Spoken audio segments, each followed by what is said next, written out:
Today I'm going to share with you 5 lighting tips for wedding photography. What's up?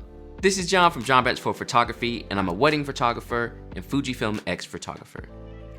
And over my 7 years of being a wedding photographer, there are some things that I pretty much always do at every single wedding that I want to share with you all today. And if you're new to wedding photography or trying to learn more about wedding photography, make sure to subscribe to the channel for more wedding photography information. Also, I have full wedding day videos where you can see me shooting a wedding and giving tips on an actual real wedding day, so make sure to check those out right up above. But for now, let's go ahead and go over these lighting tips. Starting out with turn the lights off. Generally, when you're starting your wedding day and either the bride or groom is getting ready, you're typically going to be in a room, a house, a hotel room, and everyone will have lamps and lights on.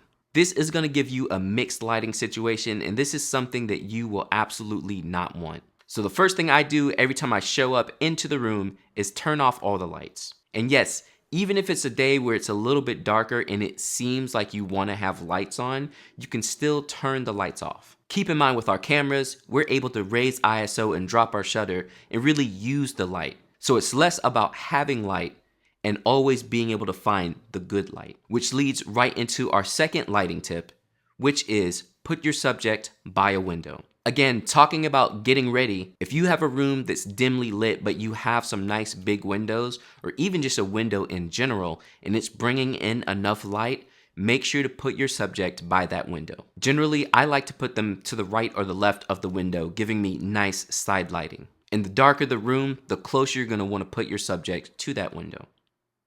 You can also put the window behind you and have the subject basically standing right in front of it so they're getting direct light. But one big tip with this style of lighting is do not put the light behind them. When shooting natural light, backlighting stuff isn't always the best unless you can get it at an angle. There's no reason to be shooting right into a window when you're shooting mainly natural light. Again, by putting our subject close to the window, it doesn't matter how dark the room is, we're going to be able to adjust for that and still have nice lighting on our subject. Now, obviously, sometimes you get to a point where you don't have enough light at all, and that's where artificial light comes in. And in my opinion, one of my favorite ways to do this, especially indoors, is by using a continuous LED light. For LED lights, I personally use the Lume Cube. If you're not familiar with the Lume Cube, it's a small bicolor LED light that you can basically fit in your pocket and will help you light up just about any scene. My 2 personal favorites are the Lume Cube Mini and the Lume Cube Go. The Mini starts at $59 and the Go starts at $99. And these things are great to just pull out whenever you need a little bit of fill light. Also, you've recently seen me talk about using it for my sparkler exits, and if you haven't seen that video, make sure to check it out right up above. The reason I like using an LED light sometimes rather than a flash is because it's a little bit more subdued and I can see it on the scene, so it feels more like natural light. One big tip to make it look like window lighting is to actually point the Lume Cube towards the wall or in the direction of the window and bounce flash. Turn your power all the way up, bounce it off the wall in the same direction that the window would be, and this will create an even softer light and a more natural looking light. So flashes are cool, but at times it's a little bit quicker and easier just to pull out a Lume Cube and light it that way. So definitely give this technique a try next time you're in a room that's a little bit too dark. And last but not least, let's talk about flashes and flash modifiers. So if you've been following me for a while, you know I actually rarely do off-camera flash. Even at receptions, I'm able to get everything lit the way I want with my flash on my camera. And there's a couple ways I'm able to do this. Starting out with my flash modifier, which hands down always is the MagSphere. The MagSphere is made by MagMod, and if you need to get a modifier for your flash, this is the one. Definitely don't get any other flash modifier. Make sure that when you buy the MagSphere, you get the full kit, which comes with the magnets that you connect to your flash so you can actually use the MagSphere on your flash. Now, while using the MagSphere, what I generally do is point my flash straight up towards the ceiling, put the MagSphere on top, which will give me bounce flash off the ceiling and also bounce flash off the MagSphere itself.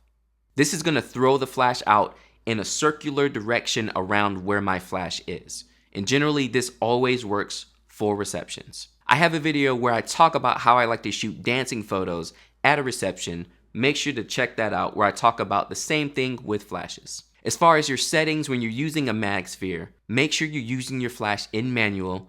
Don't do TTL, it takes way too long. Set the power around 132 or 116, depending on how dark the room is. Raise your ISO just a little bit. This will pick up the ambiance of the room because generally at a reception, there's going to be lights in the background, candles, or something of that sort. And then your shutter speed should be close to the sync speed. That can change on most cameras, but generally you're around 1/160th or 1/250. And the next tip I have for flashes is always do bounce flash. Now again, with bounce flash, you're basically going to have your flash pointing straight up to the ceiling, maybe even a little bit back behind your head.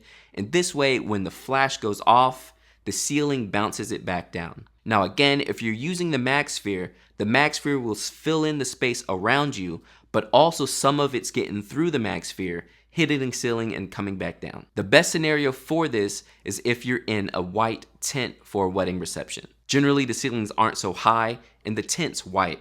So this is hands down one of the easiest lighting situations when it comes to using a flash. However, keep in mind, even if the ceiling is dark, you can still use the mag sphere to get that bounce flash look that you want as well. So again, don't be scared of your flashes and make sure to get a mag sphere to help you out with getting great flash photography. So those are my 5 lighting tips for wedding day. If you like this information, make sure to hit the like and let me know if you have any other tips down in the comments that you would like to see or know of yourself. Also, this was only 5 tiny little tips. There's so much more we can talk about with lighting. So if you want to hear more, make sure to subscribe to the channel and I'll make sure to do some more lighting videos. For now, again, make sure to check out my full wedding day videos right up above. I have a new one that I'm working on that should be coming up in the next month or so keep an eye out for that, and I will catch you all next time. All right, peace.